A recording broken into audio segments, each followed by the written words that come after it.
नमस्कार प्रेक्षकांनो, आजच्या भागामध्ये आपण बघूया. इथे तात्यासाहेब तेजसला हाताला धरून ऑफिसमध्ये घेऊन आलेले असतात. जणू काही एका लहान मुलाचा हात पकडून शाळेमध्ये सोडावं तसं तात्या आपल्या मुलाला ऑफिसमध्ये सोडायला आलेले असतात. कारण तेजसचा आत्मविश्वास कुठेतरी आता डगमगलेला असतो आणि तोच आता त्यांना भरून काढायचा असतो. म्हणून तात्यासाहेब तेजसला हाताला धरून ऑफिसमध्ये घेऊन आल्यानंतर ऑफिसमधले सगळे कर्मचारी त्यांच्याकडे बघत असतात.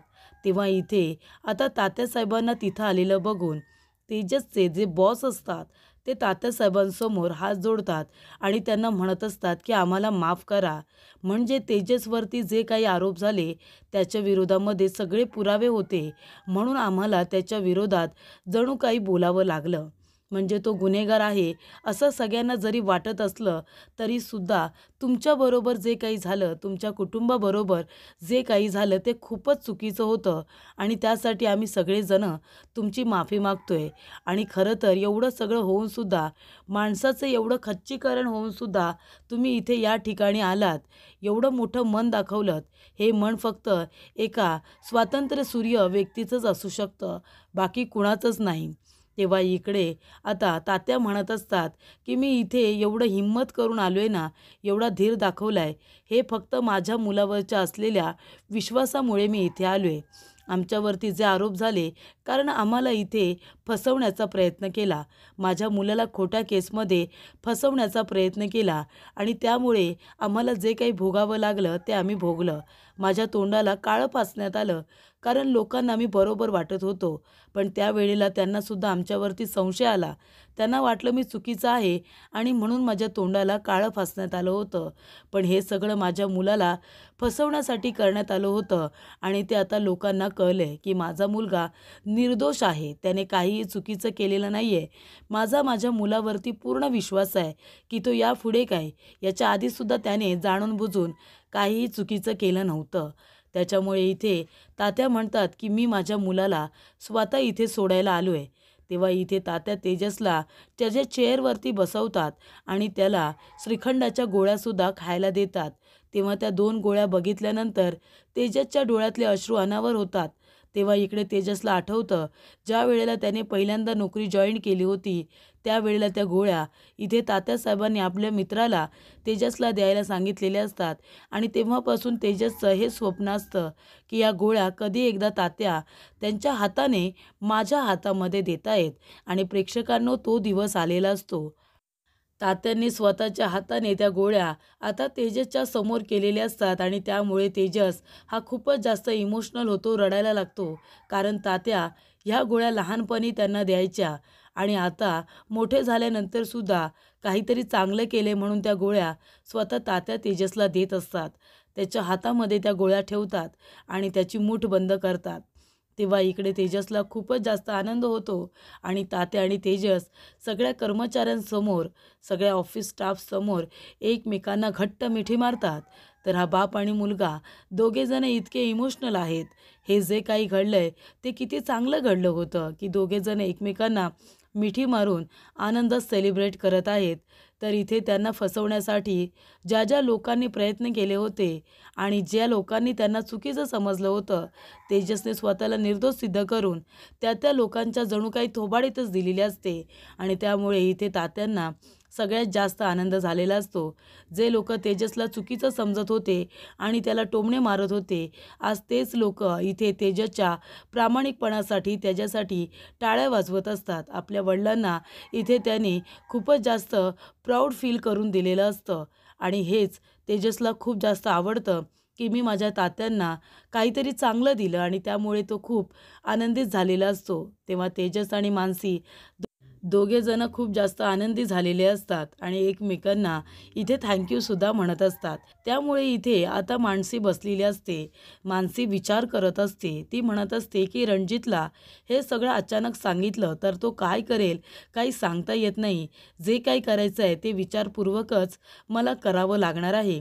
तेव्हा इथे मानसीला आठवत असतं कोर्टामध्ये रणजित म्हणालेला असतो की मला याबद्दल काही माहिती नाही आहे, पण जर माझ्या मॅनेजरची चुकी असेल तर मी स्वतः त्याला इथे घेऊन येईन.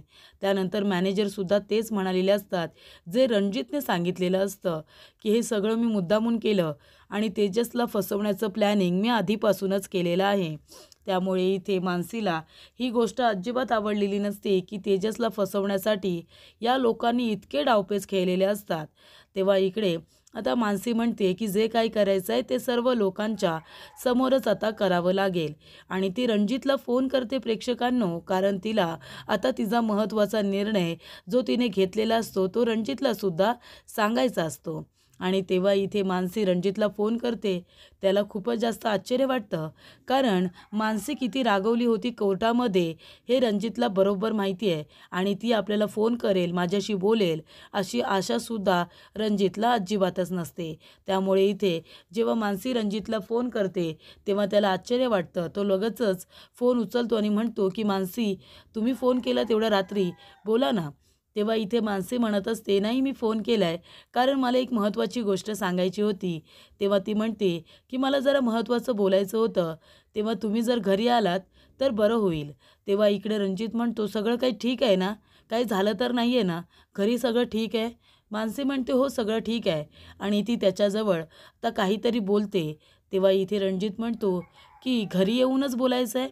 तेव्हा इकडे मानसी म्हणते, हो घरी आल्यानंतरच मला जे काही बोलायचं आहे ते मी बोलीन, सगळ्यांच्या समोरच सांगायचं आहे. तेव्हा इकडे आता रणजितला तिने घरी बोलावलेलं असतं. त्यानंतर प्रेक्षकांनो, मानसी आता एक चांगली सून आणि एक चांगली बायको होण्याचं आपलं संपूर्ण कर्तव्य व्यवस्थित पार पाडत असते. त्यानंतरला ती एक कप चहामध्ये लिंबूसुद्धा पिळून आणते, कारण इथे सूरजसाठी. ती म्हणत असते, सूरज भाऊजी काल तुमचं डोकं दुखत होतं ना, हे घ्या तुमच्यासाठी लिंबू टाकून चहा आणलाय. तेव्हा इथे सूरज म्हणत असतो, हो ते काल रात्री जरा जास्तच. तेव्हा मानसी म्हणते, मग कशाला तुम्ही एवढी घेता सूरज भाऊजी, असं नका करू, तुमच्या तब्येतीसाठी सुद्धा ते चांगलं नाही आहे. बरं हे घ्या, लिंबू पिळून तुमच्यासाठी चहा आणलाय, चहा घेतलात ना की तुमचं डोकं दुखायचं राहील. तर इकडे आता मानसी सगळ्यांची व्यवस्थित काळजी घेत असते. दिनेशसाठी जास्त दूध टाकलेला चहा त्याला देते. त्याच्यानंतरला छायाला आवाज देते आणि छायाजवळ ट्रे देते आणि म्हणते की तुमच्यासाठी हा तुमचा ग्रीन टी आहे आणि मॅमसाठी सुद्धा त्यांची कॉफी आहे, त्यांना जरा नेऊन देता का तुम्ही. तेव्हा छाया म्हणते, हो नेऊन देते ना. तेव्हा तिकडे आता आभा येते आणि म्हणत असते, वहिनी अगं तुला माहिती आहे का, तुला इकडे तात्या मनूताई अशी हाक मारतायत. मला नाही कधी म्हणाले आभाताई, पण तुला लगेच मनूताई. तेव्हा इथे मी जेलस होते हा, असं आभा जेव्हा म्हणते तेव्हा मानसी म्हणते, आभा तू पण ना, कारण इकडे आता तात्यांनी आवाज दिलेला असतो. ते म्हणतात की मनूताई, अगं माझे हार आले असतील तर जरा पत्रपेटीवरती जे हार ठेवलेत ते घेऊन येतेस का. तेव्हा इकडे मानसी म्हणते, हो तात्या लगेच घेऊन येते. तेव्हा इकडे आता 2 पुड्या हाराच्या आलेल्या असतात. मानसी म्हणते की हे काय 2 पुड्या हाराच्या, आपला हारवाला तर नेहमी एकच पुडी ठेवतो ना. त्यानंतरला इथे मानसी विचारत असते, आभा अगं हारवाल्याने या वेळेला 2 पुड्या ठेवल्यात, चुकून ठेवले का एक्स्ट्रा. तेव्हा आभा म्हणते, मला नाही माहिती, तो तर दरवेळेला एकच ठेवतो ना. तेव्हा इकडे आता आभा म्हणत असते, कदाचित तात्यांनी मागितले असतील. तेव्हा दिनेश इथे टोमणा मारतो आणि म्हणतो, आमच्या गळ्यामध्ये चपलाचा हार आणि देवाच्या गळ्यामध्ये 2-2 हार. त्याच्यानंतरला आभा म्हणते, दादा अरे काय बोलतोयस तू हे. तेव्हा इकडे मानसी आहे त्याने म्हणते, तात्या हे घ्या, पण ह्या वेळेला आपल्या हारवाल्याने 2 हार दिलेले आहेत, त्याने चुकून ठेवलं आहे का एक्स्ट्रा. तेव्हा तात्या म्हणतात, नाही नाही असं काही नाही आहे, मीच त्याला 2 पुड्या ठेवायला सांगितल्या होत्या. तेव्हा इकडे मानसी तात्यांच्या हातामध्ये हार देते आणि ती सुद्धा देवाचा आशीर्वाद घेते. तेव्हा इथे तात्या आता घरातल्या देवाला सुद्धा बाप्पाला हार घालतात आणि जी मूर्ती मानसीने ठेवलेली असते ती मूर्ती म्हणजे आपल्या विठ्ठलाची मूर्ती, त्याला सुद्धा तात्याने एक हार घातलेला असतो. जेव्हा तात्या आता विठ्ठलाच्या मूर्तीला हार घालतात ना, प्रेक्षकांनो इकडे आता मानसीला आपल्या वडिलांची आठवण येते. वडिलांची आठवण आल्यानंतर मानसी खूपच जास्त इमोशनल होते. तर प्रेक्षकांनो, संपतरावांनी जे प्रेम आपल्या मुलींना दिलेलं असतं ते कदाचितच कोणीतरी दुसरं देऊ शकेल, पण इथे मानसी आता जेव्हा जेव्हा तात्यांना बघत असते तेव्हा तेव्हा तिला आपल्या वडिलांची आठवण ही येतच असते आणि तिने आता वडिलांच्या जागी तात्यांना ठेवलेलं असतं. तात्यांना वडिलांचा दर्जा दिलेला असतो आणि तात्यासुद्धा अगदी प्रेमाने तिला मनुताई तर म्हणत असतातच, पण विठ्ठलाच्या मूर्तीला तिच्या वडिलांप्रमाणे हारसुद्धा घातलेला असतो आणि ही गोष्ट तिला खूपच जास्त आवडलेली असते. तेव्हा इकडे मानसी खूपच जास्त इमोशनल होते. तात्या म्हणतात की मनुताई चला तुम्ही सुद्धा देवाचा आशीर्वाद घ्या आणि ती देवाचा आशीर्वाद घेऊन झाल्यानंतर लगेचच तात्यांचा सुद्धा आशीर्वाद घेते. तेव्हा इकडे तात्या म्हणत असतात की इथे नेहमी सुखी राहा आणि सौभाग्यवती भव, असं सुद्धा ते तिला म्हणतात. त्यानंतर प्रेक्षकांनो इथे आपल्याला एका वडिलांचं आणि मुलीचं नातंसुद्धा जणू काही बघायला भेटतं. त्यानंतर इथे मानसीने रणजितला फोन केलेला असतो आणि त्याला घरीच बोलावून घेतलेलं असतं. रणजितसुद्धा आलेला असतो, पण त्याच्या मनामध्ये खूप जास्त भीती असते. सगळेजण कशा पद्धतीने रिॲक्ट करतील असं त्याला वाटत असतं, कारण कोर्टामध्ये जेव्हा तो माणूस इथे रणजितच्या कंपनीचं नाव घेतो तेव्हा खूपच जास्त चिडलेली असते ती म्हणजे मानसी. ती लगेच म्हणते की ही कंपनी रणजितची आहे आणि हा मॅनेजरसुद्धा रणजितचाच आहे. याचा अर्थ रणजितच्या कंपनीने माझ्या नवऱ्याला फसवण्याचा प्रयत्न केलेला आहे, हो ना रणजित? तेव्हा इकडे आता गायत्री येते रागवून. ती म्हणत असते की कुणी ही कॉफी केली आहे, कुणी केली ही कॉफी, अशी कॉफी करतात का? तेव्हा मानसी म्हणते मी केले वहिनी. तेव्हा ती म्हणते तुला येत नाही तर बनवतेच कशाला गं? सगळ्या घराचा कैवार घेतलायस का तू?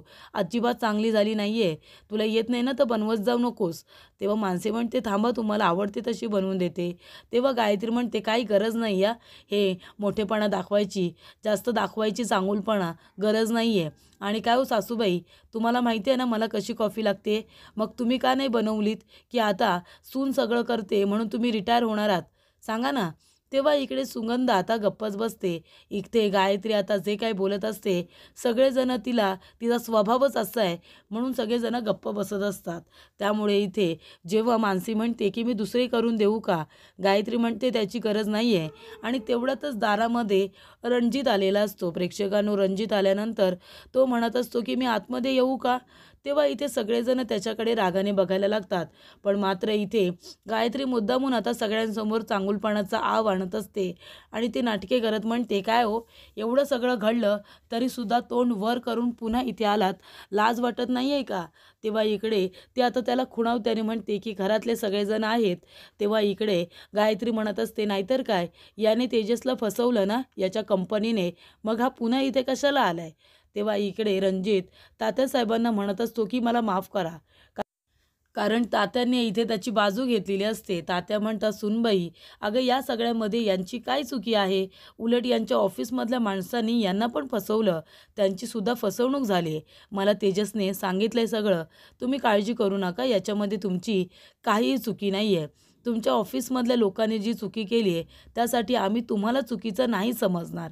तेव्हा इथे रणजित म्हणत असतो तात्या खरंच माफ करा पण आम्हाला, कारण माझ्या ऑफिसमधल्या लोकांच्या काही चुकीमुळे तुम्हा लोकांना खूप काही सहन करावं लागले, तुम्हाला तुमच्या कुटुंबाला खूपच जास्त काही सहन करावं लागले आणि ते मी माफी मागून भरू शकत नाही आहे, पण तरीसुद्धा मला माफी मागायची आहे तुमची. तात्या खरंच आम्हाला माफ करा तुम्ही. तेव्हा इथे तात्या म्हणतात नाही नाही माफी नका मागो तुम्ही, हे बघा झालं गेलं त्याच्यामध्ये तुमची काही चुकी नव्हती आणि आता त्याच्यावरती बोलण्यातसुद्धा काही अर्थ नाही आहे. तेव्हा इकडे मानसी म्हणत असते की तात्या अगदी बरोबर बोलत आहेत, झालं गेलं आपल्याला सगळं विसरून जायला हवं आहे आणि जे काही झालं आहे ते आपण बदलू शकत नाहीच ना, त्याच्यामुळे ते सगळं विसरून जाण्यातच सगळ्यांची भलाई आहे असं मला सुद्धा वाटतं. तेव्हा इथे रणजित म्हणतो तुम्हाला काय बोलायचं आहे मानसी? तेव्हा मानसी म्हणते जे काही बोलायचं आहे ना मला, ते माझ्या संपूर्ण कुटुंबासमोर बोलायचं आहे. त्याच्यामुळे माझा जो निर्णय मी घेतला आहे तो तुम्हाला सांगायचा आहे, म्हणूनच तुम्हाला इथे बोलावलं आहे, या बसा. तेव्हा गायत्री म्हणते म्हणजे या रणजितला तू इथे बोलावलेस का? तेव्हा मानसी म्हणते हो मीच बोलावले. तेव्हा इथे रणजित म्हणत असतो पण काय बोलायचं आहे मला कळेल का? तेव्हा मानसी म्हणते हो कळेल ना, जो काही निर्णय घेतला आहे तो तुम्हाला सांगण्यासाठीच तुम्हाला इथे बोलावले, पण मी माझ्या संपूर्ण कुटुंबासमोर ते सांगणार आहे म्हणून घरी बोलावले. तेव्हा मानसी म्हणते तुम्ही थोडा वेळ बसाल का, मी लगेच 2 मिनिटामध्ये येते, माझ्या नवऱ्यालासुद्धा बाहेर घेऊन यायला हवं ना. तेव्हा इकडे मानसी आपल्या रूममध्ये जाते. रणजितला वाटत असतं की नक्की मानसीला काय सांगायचं आहे, कुठला निर्णय घेतला असेल, असे त्याच्या मनामध्ये असंख्य विचार येतात. तेव्हा इकडे मानसी आपल्या रूममध्ये येते तेव्हा तिथे तेजससुद्धा असतो मानसी म्हणत असते की तेजस, निघालात तुम्ही ऑफिसला जायला? तेजस म्हणतो, हो निघालोय मी. तेव्हा मानसी म्हणते, तुमच्याकडे थोडासा वेळ आहे का थांबायला? म्हणजे तुम्हाला थोडासा उशीर झाला तर चालणार आहे? तेव्हा इथे तेजस म्हणतो, हो चालणार आहे, पण काय झालंय? सगळं काही ठीक आहे ना लकी चार्म? काही प्रॉब्लेम आहे का? तेव्हा मानसी म्हणते की नाही नाही, असं काही नाही आहे, रणजित आलेत. तेव्हा तेजस म्हणतो, रणजित आलेत का? पण सगळं काही ठीक आहे ना? तेव्हा मानसी म्हणते, हो सगळं काही ठीक आहे, मीच बोलावले त्यांना, कारण मला महत्त्वाचं बोलायचं होतं. तेव्हा तेजस म्हणतो, नाही बरं झालं तुम्ही घरी त्यांना बोलावून घेतलंत, नाहीतर कसं आहे ना, त्यांच्या ऑफिसमधल्या काही माणसांच्या चुकीमुळे त्यांना असं वाटलं असेल की आपली मैत्री खराब होती की काय. पण तुम्ही त्यांना घरी बोलावलंत ना, त्यांनासुद्धा कळलं असेल की या सगळ्याचा आपल्या मैत्रीवरती काही परिणाम झालेला नाही आहे. त्याच्यामुळे तुम्ही त्यांना घरी बोलावलंत, चांगलंच केलंत. तेव्हा मानसी म्हणते, चला बाहेर जाऊया. 1 मिनिट मला जरा फाईल घ्यायची आहे. तेव्हा इकडे तेजस म्हणतो की आता घरी आलेत तर इथे तुमची प्रोफेशनल कामंसुद्धा होतील. तेव्हा इकडे आता फाईल घेतल्यानंतर एक व्हाईट कलरचं एन्व्हलपसुद्धा तिच्या हातामध्ये असतं. तेव्हा बाहेर आल्यानंतर तेजस रणजितला गुड मॉर्निंग विश करतो आणि रणजितसुद्धा म्हणत असतो की तेजस, झालं गेलं सगळं विसरून गेलं आहेत ना? तेव्हा तेजस म्हणतो, हो हो, या सगळ्यामध्ये तुमची काही चुकीच नाही आहे, तर मी तुम्हाला उगाचच दोष का देईन? तेव्हा रणजित म्हणतो की मानसी, काय बोलायचं होतं तुम्हाला? काही बोलाल का? तेव्हा इथे आता मानसी फाईल खाली जोरात टाकते आणि जे एन्व्हलप आहे ते इथे रणजितच्या हातामध्ये देत असते. ती म्हणते, हे घ्या आणि हे बघा. तेव्हा तेजस म्हणतो, हे सगळं काय आहे? तेव्हा मानसी म्हणते, तुम्ही खोलून बघा ना, म्हणजे तुम्हाला कळेल की हे काय आहे ते. तेव्हा इकडे रणजित मनामध्ये खूपच जास्त घाबरलेला असतो, कारण मानसी म्हणते की मी एक महत्त्वाचा निर्णय घेतलाय आणि तो निर्णय मला सगळ्यांच्या समोर, माझ्या घरातल्या लोकांसमोर तुम्हाला सांगायचा होता, म्हणून तुम्हाला इथे बोलावलंय. तेव्हा इथे गायत्री म्हणते की कसला निर्णय घेतलायस तू इतका? तेव्हा इथे आता रेझिग्नेशन लेटर हे रणजितला तिने दिलेलं असतं. त्यामुळे रेझिग्नेशन लेटर असं वाचल्यानंतर रणजितच्या पायाखालची जमीनच सरकते. एवढा सगळा अट्टाहास त्याने जो केलेला असतो तो मानसीला आपल्या ऑफिसमध्ये नोकरी मिळवता येईल म्हणून केलेला असतो. जणू काही जबरदस्तीनेच त्याने मानसीला आपल्या ऑफिसमध्ये नोकरीसाठी ठेवलेलं असतं आणि ही गोष्ट आता त्याला कळते की तिने रिझाईन केले. ते वाचल्यानंतर रणजितला खूप मोठा धक्का बसतो. तेव्हा इकडे रेझिग्नेशन लेटर, तुम्ही ही नोकरी सोडताय पण का? तेव्हा गायत्री म्हणते, काय ग मूर्ख आहेस का तू? एवढी चांगली नोकरी का सोडतीयस तू? तेव्हा इकडे मानसी म्हणत असते की एवढी चांगली नोकरी, ज्या कंपनीने माझ्या नवऱ्याला, ज्या कंपनीमधील लोकांनी माझ्या नवऱ्याला खोट्या केसमध्ये फसवण्याचा प्रयत्न केला, त्यांना जेलमध्ये टाकण्याचा प्रयत्न केला, त्यांच्यावरती वाईट साईट आरोप केले आणि तुम्हाला काय वाटतंय त्या ऑफिसमध्ये, त्या कंपनीमध्ये मी नोकरी करावी असं वाटतंय का तुम्हाला? मी अजिबात तसं करणार नाही आहे. तेव्हा इकडे तेजस म्हणत असतो, पण मानसी, तुम्ही रिझाईन कशाला करताय? म्हणजे रणजितवरती अविश्वास दाखवल्यासारखं आहे. या सगळ्यामध्ये त्यांची काही चुकी नाही आहे.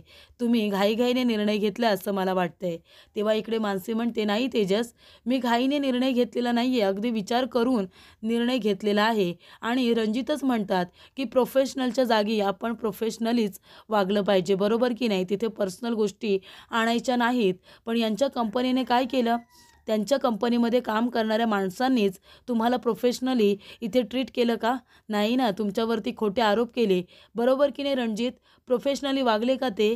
मग आता ज्या कंपनीच्या लोकांनी माझ्या नवऱ्याला इतका फसवण्याचा प्रयत्न केला, त्या कंपनीमध्ये मला काम करायचं नाही आहे. माझ्या नवऱ्याचा आत्मविश्वास, मला त्यांची इज्जत सगळ्यात जास्त महत्त्वाची वाटते. तेव्हा इथे तेजस म्हणत असतो, पण मानसी, या सगळ्याची काही गरज नाही आहे. तुम्ही कशाला उगाच घाईघाईने असा निर्णय घेताय? आणि हे बघा, तुम्ही एवढी चांगली नोकरी सोडू नका. मला तर हेच वाटतं की या सगळ्यामुळे तुम्ही रणजितला जबाबदार नका ठरवू. तेव्हा मानसी म्हणत असते, असं का बोलताय तुम्ही राष्ट्रहित? तुमचा माझ्यावरती विश्वास नाही आहे का? मी दुसरीकडे अशी छान नोकरी करू शकत नाही का? मला काही झालं तरीसुद्धा रणजितच्या ऑफिसमध्ये नोकरी करायची नाही आहे, असं मानसीने स्पष्टपणे सांगितलेलं असतं.